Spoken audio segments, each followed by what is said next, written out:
안녕하십니까. 저는 한사랑 정형외과 원장 이재원이라고 합니다.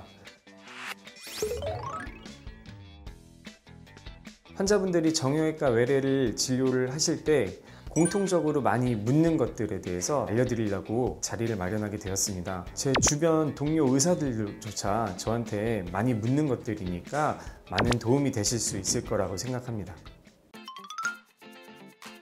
엑스레이는 다들 보통 아실 겁니다. 뼈 위주로 보는 건데요. 뼈가 있으면 그 부분을 단면으로 촬영을 해서 쉽게 말해서 그림자를 본다고 생각하시면 됩니다.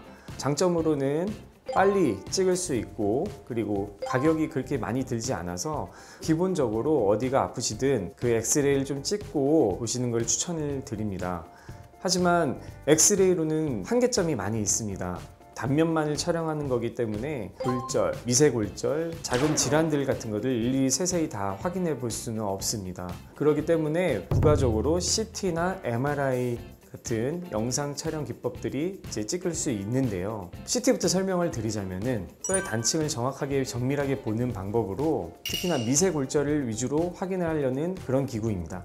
그리고 MRI는 뼈도 볼 수 있고 인대도 볼 수 있고 근육도 볼 수 있습니다. 이만큼 장점이 많은데 이제 MRI 단점으로는 시간도 오래 걸리고 가격이 많이 비싼, 그리고 가끔 가다가 조영제를 투여했을 때 부작용이 나타날 수 있는 그런 단점이 있습니다. 인대나 연부 조직을 정확하게 확인하고 특히 신경이 얼마나 눌리고 있는지, 신경 손상이 어떻게 되는지 등을 확인하기 위해서는 MRI가 필요합니다. 사실은 허리에 근육이나 인대가 끊어진 건 아닙니다. 보통은 허리가 뜨끔한 경우에는 신경이 자극돼서 이제 나타나는 작용입니다. 그래서 근육을 풀어주기만 해서 완치가 되는 경우보다는 자극된 신경을 풀어주고 완화시켜주는 치료가 선행이 되어야 완벽하게 치료가 가능합니다. 이런 경우에는 저희 병원에서는 신경 주사를 놓기도 하고요. 신경과 근육에 회복시켜줄 수 있는 주사를 이제 직접 투여를 하기도 합니다. 환자분들이 뼈랑 뼈끼리 부딪히는 소리가 아니냐 이렇게 많이 묻기도 하는데, 대부분의 소리는 뼈와 근육, 아니면 근육과 근육, 근육과 인대끼리 가끔씩은 긴장이 되고 팽팽해지는 경우가 있습니다. 이제 뻣뻣해진 근육과 인대끼리 부딪혀서 나는 소리라고 생각하시면 좋을 것 같습니다.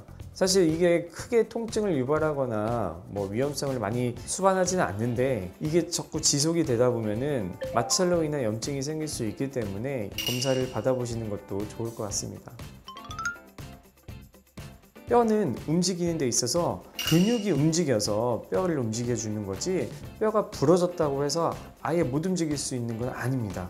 골절이 됐으면은 우선은 붓기가 이제 생기고 그 다음에 통증이 매우 심하게 됩니다. 그래서 움직일 때마다 통증이 심하기 때문에 본인이 안 움직이는 거지 이거를 못 움직이지는 않습니다.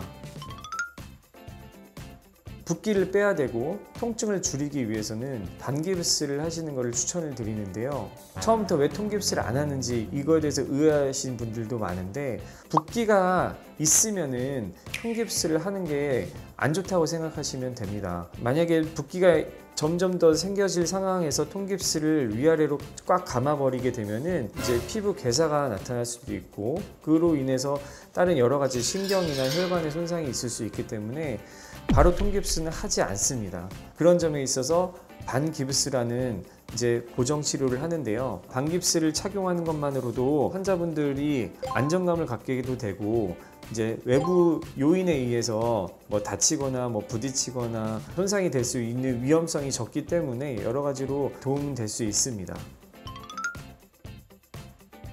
제가 목발을 좀 가져왔는데, 가장 많이 묻는 경우가 한쪽 목발을 어디다 짚어야 되는지를 모르거나 묻는 경우가 많이 있습니다. 한쪽만으로 이제 목발을 짚게 되는 경우를 이제 부분 체중 부하라고 하는데, 이거의 목적은 어느 정도 발을 딛게 하려는 게 목적입니다. 만약에 이 환측에다가 목발을 짚게 되면은 발을 딛기도 어려울 뿐더러 디뎠을 때 거의 대부분의 체중이 이 환측으로 쏠리게 되고, 차라리 양쪽 목발을 하시는 게 더욱 편하고 이로울 것입니다. 만약에 이제 건축으로 제가 목발을 짚었습니다. 이렇게 되면은 환측으로 체중이 한 3분의 1 정도만 들어가게 됩니다. 그래서 환자분들이 그 목발을 짚을 경우에는 건측에 목발을 짚고서 디드시는 게 환측의 통증도 덜하고 조기 재활 치료가 가능하게 되는 겁니다. 혹시나 이 영상 보시고서도 궁금하신 점이 다르게 있다거나 하시면은 댓글로 남겨주시면은 제가 성심성의껏 답변을 해드리도록 하겠습니다. 지금까지 한사랑 정형외과 원장 이재원이었습니다.